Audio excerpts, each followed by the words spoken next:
품격 있는 아재매 여러분 안녕하십니까? 빨간 아재입니다.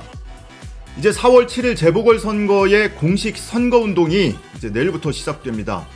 서울시장 선거, 부산시장 선거 이렇게 두 건만 있는 게 아니고요.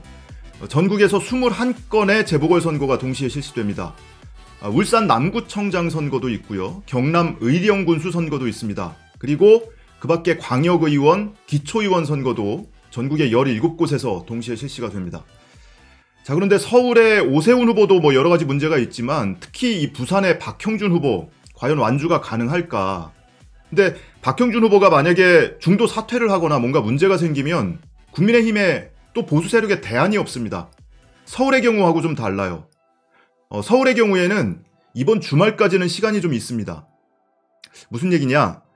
투표용지 인쇄가 이달 29일 다음 주 월요일부터 시작이 되거든요.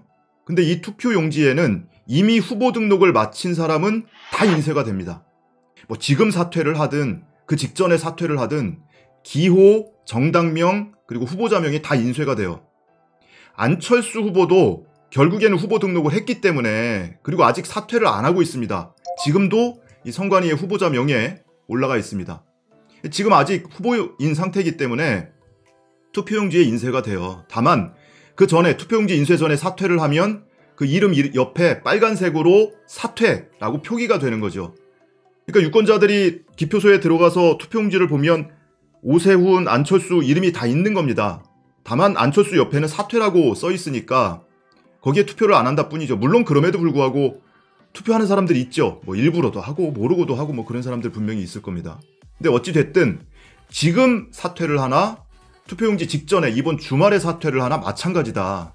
근데 아직 사퇴를 안 하고 있는데 만약에 앞으로 5일 동안 투표용지 인쇄하기 전까지 오세훈 후보한테 뭔가 문제가 생겨요. 예를 들어서 뭐 후보 사퇴를 한다 이렇게 되면 그 사이에 안철수 씨는 뭐 경선에 승복한다고 했으니까 얼굴 한두 번 내비치면서 내가 선거에 열심히 도와줄게 뭐 이런 액션을 취하다가 만약에 오세훈 후보가 사퇴를 하거나 이렇게 되면 안철수 씨가 후보로 뛸 수가 있습니다. 법적으로 가능해요. 자, 그런데 부산의 경우에는 좀 다릅니다. 부산의 경우에는 국민의당 후보 자체가 없어요, 지금. 지금 부산시장 후보로 등록이 되어 있는 사람이 모두 6명인데요. 민주당 김영춘 후보 그리고 국민의힘 박형준 후보를 비롯해서 미래당, 민생당, 자유민주당, 진보당 후보가 각각 등록을 해놓고 있는 상태입니다. 그러니까 투표용지 인쇄 전이든 또는 인쇄 후든 박형준 후보가 중도 사퇴하거나 이렇게 되면 대안이 없어요. 보수 세력에 대안이 없습니다. 그래서 후보 없이 결국에는 선거를 치를 수도 있다. 근데 지금 박형준 후보를 둘러싼 의혹이 하루가 멀다 하고 계속 터져나오고 있습니다. 이미 알려진 것만 하더라도 국정원 사찰 문건 이거 한 건만 가지고도 메모드급 이슈인데 그 이후에 LCT가 또 터졌죠. LCT 관련해서는 여러 가지 뭐 세부 관례가 있는데 핵심적인 것만 보더라도 뭔가 미심쩍은 분양권 전매가 있었고 그리고 그 가족끼리 사고 팔면서 수십억 원의 차익을 얻었다는 거예요. 그리고 이어서 나온 게 LCT 앞에 설치된 18억짜리 조형물 이거를 박형준 후보의 부인이 운영을 하고 있던 조현화랑을 거쳐서 아들 회사가 납품을 했다. 그리고 박형준 후보가 국회 사무총장 시절에 국회 양식당이 처음으로 이제 사업자를 선정을 했는데 박형준 후보 일가와 특수관계인에 있는 사람이 이 양식장 운영자로 선정이 돼서 지금까지 운영을 하고 있다는 거고요. 그리고 최근에 열린공감TV에서 경향신문 강진구 기자 그리고 리포액트의 허재연 기자가 취재해서 보도를 한 내용인데 이 가족이 경주에 아주 미스테리한 건물을 한 채 가지고 있다. 이게 주택인지 창고인지 도대체 용도를 분간할 수 없는 무려 담장 높이가 7m짜리라고 하는데 이런 미스테리한 건물에 대한 의혹도 제기가 되고 있고요.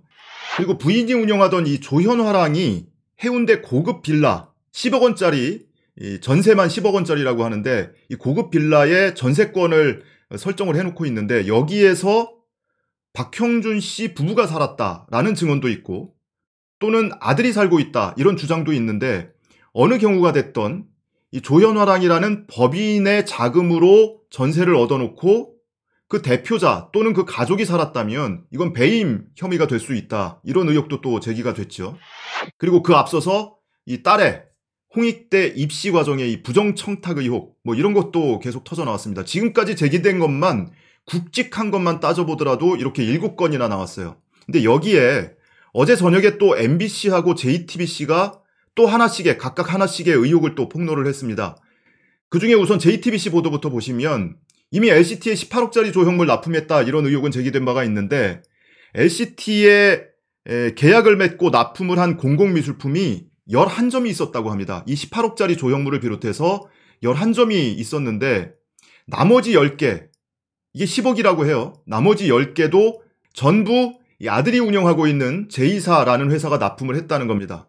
그러니까 LCT에 설치된 납품이 된 공공미술품이 모두 11점인데 이 18억짜리 조형물을 비롯해서 10개가 더 나온 거죠. 이게 11점, 금액으로는 28억 원어치인데 이거를 다 독점을 했다는 겁니다. 박형준 씨 가족이 독점을 해서 납품을 했다. 왜? 무슨 이유로 이렇게 독점적 납품 권한을 줬을까? 자, MBC가 보도한 내용은 더 빼박이에요. 박형준 후보자의 배우자, 아내 조현 씨가 2015년에서 한 2년 동안 부산 기장군의 토지를 여러 개를 매입을 했는데 이 중에 한 곳에 2층짜리 건물을 지어놨다고 합니다. 근데 박형준 후보가 재산 신고를 하면서 이 토지만 신고를 했고 건물은 신고를 안 했어요. 그러니까 재산 신고에서 누락을 한 겁니다. 그리고 더더군다나 이 건물이 지어진 게 2017년에 준공이 됐는데 지금까지 4년이 지나도록 등기조차 하지 않았다. 미등기 상태의 건축물이다. MBC가 이런 내용을 취재를 하니까 박 후보 측에서는 당시에 건축사가 등기하는 걸 깜빡 잊은 것 같다. 실수했다. 이렇게 해명을 했다고 하는데 글쎄요. 어쨌든 이렇게 땅을 사고 건물을 짓고 4년 동안 등기조차 안 하고 지금 뭐 사람의 흔적이 있다고 하는데 사람이 살고 있는지 거기서 작업을 하는지는 모르겠지만 그걸 등기조차 안 하고 그런 이유가 뭘까? 혹시 투기를 목적으로 한 거였나? 아니면 탈세를 목적으로 한 건가? 또는 실제로 탈세가 있었나? 뭐 이런 사실들은 조금 더 확인해보면 명확하게 규명이 될 겁니다. 근데 지금 단계에서도 확실한 거는 재산 신고를 누락했다. 그 건축물에 대해서 재산 신고를 누락했다는 겁니다. 등기조차 안 했고. 재산 신고를 누락하면요. 선거법상의 허위사실 공표죄에 해당이 됩니다. 자, 내일부터 공식 선거운동 시작된다고 말씀드렸죠. 박형준 후보가 과연 완주가 가능할지 설사 여차저차 버텨서 선거 기간을 버텨내고 만에 하나 당선까지 된다고 한다면 당선 이후에 임기도 굉장히 짧아요. 보궐선거기 때문에 임기가 1년밖에 남지 않았습니다. 그 1년 중에 6개월은 수사받느라 그리고 나머지 6개월은 재판받느라 허송세월 보내지 않을까 싶습니다.